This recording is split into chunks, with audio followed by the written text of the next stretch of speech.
O soluço de 1 bilhão de almas. Disse que Martinho Lutero tinha um amigo íntimo, cujo nome era Micônio. Ao ver Lutero sentado dias a fio trabalhando no serviço do mestre, Micônio ficou penalizado e disse-lhe: "Posso ajudar mais onde estou. Permanecerei aqui, orando, enquanto tu perseveras incansavelmente na luta." Micônio orou dias seguidos por Martinho. Mas enquanto perseverava em oração, começou a sentir o peso da própria culpa. Certa noite, sonhou com o Salvador, que lhe mostrou as mãos e os pés. Mostrou-lhe também a fonte na qual o purificara de todo o pecado. "Segue-me", disse-lhe o Senhor, levando-o para um alto monte de onde apontou para o nascente. Micônio viu uma planície que se estendia até o longínquo horizonte. Essa vasta planície estava coberta de ovelhas, de muitos milhares de ovelhas brancas. Havia somente um homem, Martinho Lutero, que se esforçava para apacentar a todas. Então, o Salvador disse a Micônio que olhasse para o poente. Ele olhou e viu vastos campos de trigo brancos para a ceifa. O único ceifeiro que lhe dava para cegá-los estava quase exausto. Contudo, persistia na sua tarefa. Nessa altura, Micônio reconheceu o solitário ceifeiro, seu bom amigo, Martinho Lutero. Ao despertar do sono, tomou esta resolução: "Não posso ficar aqui orando enquanto Martinho se afadiga na obra do Senhor. As ovelhas devem ser pastoreadas, os campos têm de ser ceifados. Eis-me aqui, Senhor. Envia-me a mim." Foi assim que Micônio saiu para compartilhar o labor de seu fiel amigo. Jesus nos chama para trabalhar e orar. É de joelhos que a Igreja de Cristo avança. Foi Lionel Fletcher quem escreveu: "Todos os grandes ganhadores de almas, através dos séculos, foram homens e mulheres incansáveis na oração. Conheço como homens de oração quase todos os pregadores de êxito da geração atual, tanto como os da geração próxima passada, e sei que, igualmente, foram homens que oravam intensamente. Certo evangelista tocou-me profundamente a alma quando eu ainda era jovem repórter de um diário. Esse evangelista estava hospedado em casa de um pastor presbiteriano. Bati à porta e pedi para falar-lhe.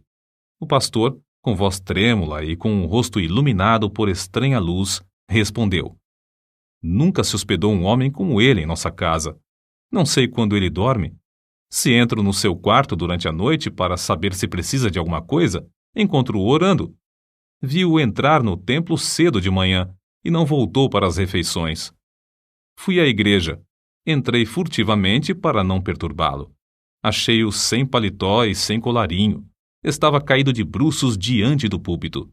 Ouvi a sua voz como que agonizante e comovente, instando com Deus em favor daquela cidade de garimpeiros, para que dirigisse almas ao Salvador. Tinha orado toda a noite. Tinha orado e jejuado o dia inteiro. Aproximei-me furtivamente do lugar onde ele orava prostrado. Ajoelhei-me e pus a mão sobre seu ombro. O suor caía-lhe pelo corpo. Ele nunca me tinha visto, mas fitou-me por um momento e então rogou: "Ore comigo, irmão. Não posso viver se esta cidade não se chegar a Deus." Pregara ali 20 dias sem haver conversões. Ajoelhei-me ao seu lado e oramos juntos. Nunca ouvira alguém insistir tanto como ele. Voltei de lá assombrado, humilhado e estremecendo. Aquela noite assisti ao culto no grande templo onde ele pregou. Ninguém sabia que ele não comera durante o dia inteiro, que não dormira durante a noite anterior. Mas, ao levantar-se para pregar, ouvi diversos ouvintes dizerem: "A luz do seu rosto não é da terra." E não era mesmo. Ele era conceituado instrutor bíblico, mas não tinha o dom de pregar. Porém, nessa noite, enquanto ministrava, o auditório inteiro foi tomado pelo poder de Deus. Foi a primeira grande colheita de almas que presenciei. Há muitas testemunhas oculares do fato de Deus continuar a responder às orações, como no tempo de Lutero, Edwards e Judson. Transcrevemos aqui um comentário publicado em certo jornal. A irmã Dabney é uma crente humilde que se dedica a orar. Seu marido, pastor de uma grande igreja, foi chamado para abrir a obra em um subúrbio habitado por pobres. No primeiro culto não havia nenhum ouvinte. Somente ele e ela estavam presentes. Ficaram desenganados. Era um campo dificílimo. O povo não era somente pobre, mas depravado também. A irmã Dabney viu que não havia esperança a não ser clamar ao Senhor e resolveu dedicar-se persistentemente à oração. Fez um voto a Deus que, se ele atraísse os pecadores aos cultos e os salvasse, ela se entregaria à oração e jejuaria 3 dias e 3 noites no templo, todas as semanas, durante um período de 3 anos. Logo que a esposa daquele pastor angustiado começou a orar sozinha no salão de cultos, Deus começou a operar, enviando pecadores a ponto de o salão ficar superlotado de ouvintes. Seu marido pediu que orasse ao Senhor para que ele lhes desse um salão maior. Deus moveu o coração de um comerciante para desocupar o prédio fronteiro ao salão, cedendo-o para os cultos. Continuou a orar e a jejuar 3 vezes por semana, e aconteceu que o salão maior também não comportava os auditórios. Seu marido rogou-lhe novamente que orasse e pedisse um edifício onde todos quantos desejassem assistir aos cultos pudessem entrar. Ela orou e Deus lhes deu um grande templo, situado na rua principal desse subúrbio. No novo templo, também a assistência aumentou a ponto de muitos dos ouvintes serem obrigados a acompanhar as pregações de pé, na rua. Muitos foram libertos do pecado e batizados. Quando os crentes sentem dores em oração, é que renascem almas. Os que semeiam em lágrimas cegarão com alegria. Salmos, capítulo 126, versículo 5. O soluço de 1 bilhão de almas na terra me soa aos ouvidos e comove o coração.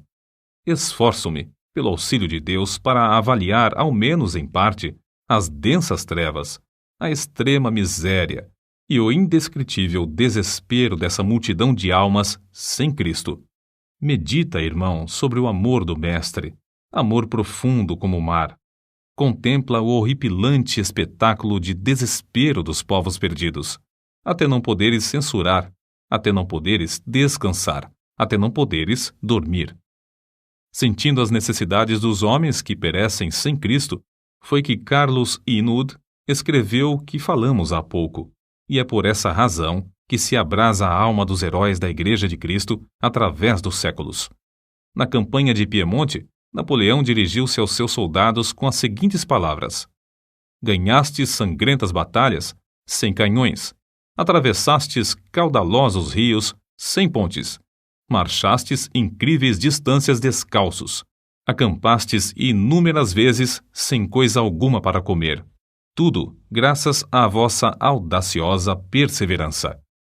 Mas, guerreiros, é como se não tivéssemos feito coisa alguma, pois resta ainda muito para alcançarmos.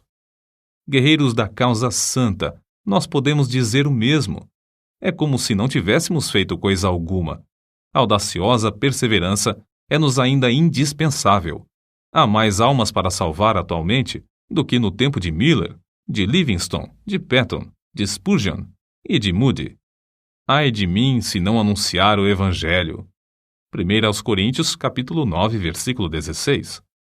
Não podemos tapar os ouvidos espirituais para não ouvir o choro e os suspiros dos atuais 6 bilhões de almas na Terra, que não conhecem o caminho para o lar celestial.